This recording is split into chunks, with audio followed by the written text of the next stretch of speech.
பக்தி கவசம் சேனல் நேயர்களுக்கு என் அன்பான வணக்கம். நான் உங்கள் ஏஎல்பி மற்றும் பாரம்பரிய ஜோதிடர் மோனிகா ராஜ்கமல். இந்த வீடியோ பதிவு ஒரு அற்புதமான பதிவு தான். என்ன அப்படின்னா தமிழ் புத்தாண்டு 2025ஆம் ஆண்டு வரக்கூடிய தினம் நம்ம எந்த மாதிரி ஒரு வழிபாடை செய்யணும், எந்தெந்த கடவுள்களை வழிபாடு செய்யணும், அதே மாதிரி வழிபாடு செய்யக்கூடிய நேரம் என்ன, அது மட்டும் இல்லை, கனி காணுதல் அப்படிங்கிறது வருடம் ஒரு சிலர் ஃபாலோ பண்ணிகிட்டு இருக்கக்கூடிய வழக்கங்கள் இருக்கும், ஒரு சிலருக்கு தெரியாதது இருக்கும். ஸோ அந்த விஷயங்களை பற்றி தான் இந்த வீடியோ பதிவில் முழுமையாக நான் பகிர்ந்து கொள்ள வந்திருக்கேன். சரி, முதல்ல பார்த்தோன்னா வருடம் வரக்கூடிய இந்த ஏப்ரல் 14ஆம் தேதி தான் நம்ம தமிழ் புத்தாண்டாக கொண்டாடிட்டு வரோம். ஸோ இந்த ஆண்டு அப்படிப்பட்ட புத்தாண்டு பார்த்திங்கன்னா விசுவாவசு ஆண்டாக வருகிறது. ஸோ இந்த தமிழ் புத்தாண்டு எல்லா மக்களுக்குமே சரி ஒரு சிறப்பாக அமைந்திட, ஒரு நல்ல முன்னேற்றத்தை வாழ்க்கையில் கொடுக்கறதுக்கு என்னுடைய மனமார்ந்த வாழ்த்துக்களை முதல்ல உங்கள் எல்லாருக்குமே தெரிவிச்சுக்கிறேன். முதல்ல பார்த்தோன்னா இந்த புத்தாண்டில் தமிழ் புத்தாண்டு அப்படின்னு எடுத்தோன்னாவே கனி காணுவது அப்படிங்கிற ஒரு வழக்கம் இருந்து வந்துட்டுருக்கு நம்ம எல்லாருக்கிடையுமே. ஒரு சிலருக்கு தெரியாதவங்களும் இதில் இருப்பீங்க. ஸோ அது ஒன்று செய்யணும். அதுக்கடுத்து பார்த்திங்கன்னா ஆதி கடவுளான சிவபெருமான கட்டாயம் தரிசனம் செய்யணும் அன்றைய தினம். ஸோ அடுத்ததாக பார்த்தோன்னா குலதெய்வ வழிபாடு. இந்த மூன்றை பற்றி தான் நம்ம இப்போது பார்க்க இருக்கிறோம்.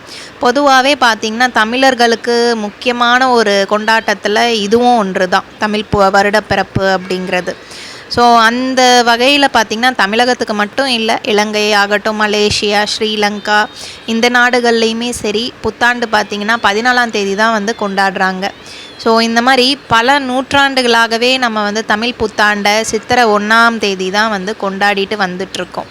ஸோ இந்த நாளன்று யார் ஒருத்தங்க ஆதி கடவுளான சிவபெருமானையும் சரி குலதெய்வத்தையும் சரி தவறாமல் வழிபாடு செய்கிறீங்களோ கட்டாயம் உங்களுக்கு அந்த ஒரு வருடத்துக்கு பார்த்திங்கன்னா எக்கச்சக்க ஒரு சந்தோஷ நிலை, செல்வம் செழிப்போடு வாழக்கூடிய தன்மை அப்படிங்கிறது உண்டு பண்ணிடும். சரி, முதல்ல இந்த கனி காணுதல் அப்படின்னா என்ன? கனி காணுதல் அப்படிங்கிறது அன்றைய தினம் தமிழ் புத்தாண்டு அன்று காலையில் நம்ம கண் விழிக்கும் போதே மங்களகரமான ஒரு விஷயத்தில் கண் விழிக்கணும், கண் விழித்து பார்க்கணும் அப்படின்னு நம்மளுடைய முன்னோர்கள் வழியாக சொல்லிட்டு கொண்டுட்ருக்காங்க. ஸோ அதன் அடிப்படையில் நம்ம அந்த மங்களகரமான ஒரு பொருட்களை பார்த்து அன்றைய தினம் பார்க்கும் பொழுது அந்த வருடம் முழுமையாகவுமே சரி உங்களுக்கு நல்ல ஒரு சிறப்பான ஒரு யோக பலன்களை மட்டும்தான் அளிக்கும். சரி, அதன் வகையில் பார்த்திங்கன்னா கனி காணுவதற்கு முதல் நாளே, அதாவது ஏப்ரல் மாதம் 13ஆம் தேதி முதல் நாளே என்ன செய்கிறீங்கன்னா பூஜை அறை வீட்டை எல்லாமே சுத்தப்படுத்திட்டு ஒரு பெரிய தாம்பூலத்தட்டை எடுத்துக்கோங்க. அதில் கட்டாயம் இருக்க வேண்டிய கனிகள் அப்படின்னு பார்த்தோன்னா முக்கனிகள், மா, பலா, வாழை, இது மூன்றுமே இருக்கணும். அது பக்கத்தில் பார்த்திங்கன்னா மஞ்சள், குங்குமம், மல்லிகை பூக்கள், இது எல்லாரும் வைக்கிறது தான். அதை தவிர்த்து பார்த்திங்கன்னா மஞ்சள் கொம்பு, அந்த மாங்கல்ய சரடு, மஞ்சள் சரடு, இதையுமே நீங்கள் தாராளமாக அதில் வைக்கலாம். வெற்றிலை பாக்கு 2 வாழைப்பழம், இது எல்லாத்தையும் வச்சிங்கனாவே போதும். அதற்கு அடுத்து பார்த்திங்கன்னா இந்த தாம்பூலத்தட்டு ஃபில் பண்ணியாச்சு. இப்போது இந்த தாம்பாளத்தை அப்படியே ஒரு பக்கம் இருக்கட்டும். அதோடு பார்த்திங்கன்னா முகம் பார்க்குற கண்ணாடி, வீட்டிலையே பழைய கண்ணாடி இருக்குன்னா ஓகே, அதே எடுத்து நம்ம பயன்படுத்திக்கலாம். இல்லை வீட்டில் முகம் பார்க்குற கண்ணாடிலாம் இல்லை, பீரோலையே அட்டாச் ஆகிருக்கு, கபோர்ட்லேயே அட்டாச் ஆகிருக்கு, அந்த மாதிரி சொல்கிற நபர்களாக இருந்தீங்கன்னா சின்னதாக முகம் பார்க்குற கண்ணாடி ஒன்று வாங்கிக்கோங்க.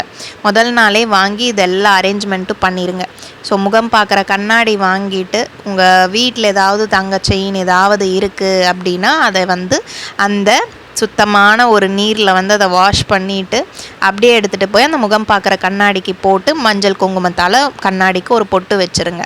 அடுத்து வீட்டில் இருக்கக்கூடிய நாணயங்கள், ரூபா நோட்டு, நகை, இது எல்லாத்தையும் எடுத்துகிட்டு அந்த தாம்பாள தட்டிலையே வச்சுருங்க. ஸோ இதெல்லாம் இந்த தாம்பாள தட்டை அப்படியே எடுத்துகிட்டு போய் அந்த கண்ணாடி வச்சுருப்பீங்க இல்லையா, கண்ணாடி எங்கே வச்சுருக்கிறீங்களோ அந்த கண்ணாடிக்கு முன்னாடி இந்த தாம்பாள தட்டை வைக்கணும். ஸோ நம்ம காலையில் கண் விழித்து அந்த கண்ணாடிய வழியாக தான் இந்த தாம்பூலத்தட்டில் இருக்கக்கூடிய கனிகளை ஆகட்டும், ரூபாய் நோட்டுகளை ஆகட்டும், சில்லறை பணத்தை ஆகட்டும், இது எல்லாத்தையுமே நம்ம வந்து பார்க்கணும். ஸோ அதனால் இந்த கண்ணாடியவே சரி, மணப்பலகை மேலே கண்ணாடியை வச்சுட்டு அந்த மணப்பலகை மேலேயே இடம் இருக்குது அப்படின்னா ஸ்ட்ரெயிட்டாக அந்த கண்ணாடிக்கு நேராக அந்த தாம்பூல தட்டை வந்து வச்சுருங்க. ஏன்னா கண்ணாடி வழியாக நம்ம பார்க்குறப்போ அந்த பணம், காசு, கனிகள் எல்லாமே வந்து தெரியணும். அந்த மாதிரி வந்து வச்சுக்கணும்.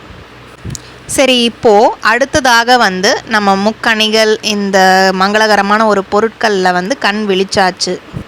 வீட்டுக்கு பக்கத்தில் இருக்கக்கூடிய சிவபெருமான் கோவிலுக்கு கட்டாயம் அன்றைய தினம் விசிட் பண்ணிடுங்க. அதே மாதிரி குலதெய்வம் கோயில் பக்கத்தில் இருந்தாலும் சரி, அங்கேயும் நீங்கள் போயிட்டு ஒரு வழிபாடை போட்டுட்டு வர்றது மிகவும் சிறப்பான பலன்களை கொடுக்கும் அந்த வருடம் முழுக்கவும். சரி, இப்போ தமிழ் புத்தாண்டு வழிபாடு செய்யக்கூடிய நேரம் அப்படின்னு பார்க்கும் பொழுது காலை 6 மணி முதல் காலை 7:20 மணி வரை அற்புதமான ஒரு நேரம். இந்த நேரத்தை வந்து மிஸ் பண்ணிட்டீங்க அப்படின்னா மறுபடியும் காலை 9:10 மணி முதல் 10:20 மணி வரை தாராளமாக நீங்கள் வழிபாடுங்கிறத மேற்கொள்ளலாம். சரி, இப்போது இலை போட்டு வழிபடும் நேரம் அப்படிங்கிறது ஒரு சிலர் வந்து படையல் போட்டு வழிபாடு செய்யக்கூடியவங்க இருப்பீங்க. ஸோ அவங்க எல்லாருமே மதியம் 12:30 மணி முதல் 1:30 மணி வரை இந்த நேரம் வந்து அற்புதமாக இருக்குது.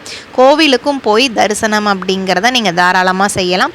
சூரிய ஆதிக்கத்தில் இந்த வருடம் வந்து இருக்கிறனால கண்டிப்பாக சிவத்தலங்களுக்கு போயே ஆகணும்.